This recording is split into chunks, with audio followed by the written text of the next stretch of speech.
Hi అండి, welcome to Anitha foods. ఈరోజు నేను బియ్యం పాయసం ఎలా చేయాలో చూపిస్తున్నాను. దీనికోసం ముందుగా ఒక గ్లాసు బియ్యం తీసుకుని ఒక స్పూను పచ్చిశనగపప్పు వేసుకుని శుభ్రంగా 2 సార్లు కడిగేసుకుని నానబెట్టేసుకోండి. ఇప్పుడు ఒక గిన్నె తీసేసుకుని 3 గ్లాసులు పాలు వేసేసుకుని 1 గ్లాసు వాటర్ వేసేసుకోండి. స్టవ్ ఆన్ చేసి స్టవ్ మీద పెట్టేసుకుని మూత పెట్టేసుకోండి. ఇవి పొంగొచ్చేసిన తర్వాత ఈ నానేసిన బియ్యము దానిలో వేసుకోవాలి. ఇలాగా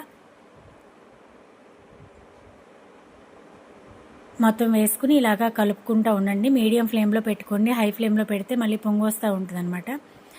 సో ఇది ఇలాగా బాగా అన్నం మెతుకు ఉడికిన తర్వాత మనం బెల్లం యాడ్ చేసుకోవాలి.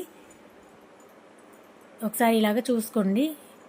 మెతుకు ఉడికింది అని అనుకుంటే కనుక బెల్లం వేసేసుకోవాలి. 1 గ్లాసు బియ్యంకి నేను ఒక 3 గ్లాసెస్ బెల్లం వేసుకుని సరిపోతుంది. మీరు ఒకవేళ టేస్ట్ ఇంకా ఎక్కువ కావాలి స్వీట్ అనుకుంటే కొంచెం వేసుకోవచ్చు, నో ప్రాబ్లం. ఇది వేసుకుని ఇదంతా ఇలాగా కరిగేదాకా కలుపుతూ ఉండండి. ఇప్పుడు ఒక 2 యాలకులు కూడా దంచేసి వేసుకోవాలి. అలాగే జీడిపప్పు, కిస్మిస్, బాదం పప్పు కూడా ఇలా కట్ చేసి వేసుకోండి కావాలి అనుకుంటే, లేదంటే స్కిప్ చేసుకోవచ్చు, నో ప్రాబ్లం.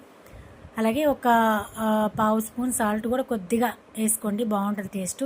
అంతేనండి, మన పాయసం రెడీ అయిపోయింది. Thank you so much for watching my video. Like, share, subscribe my channel.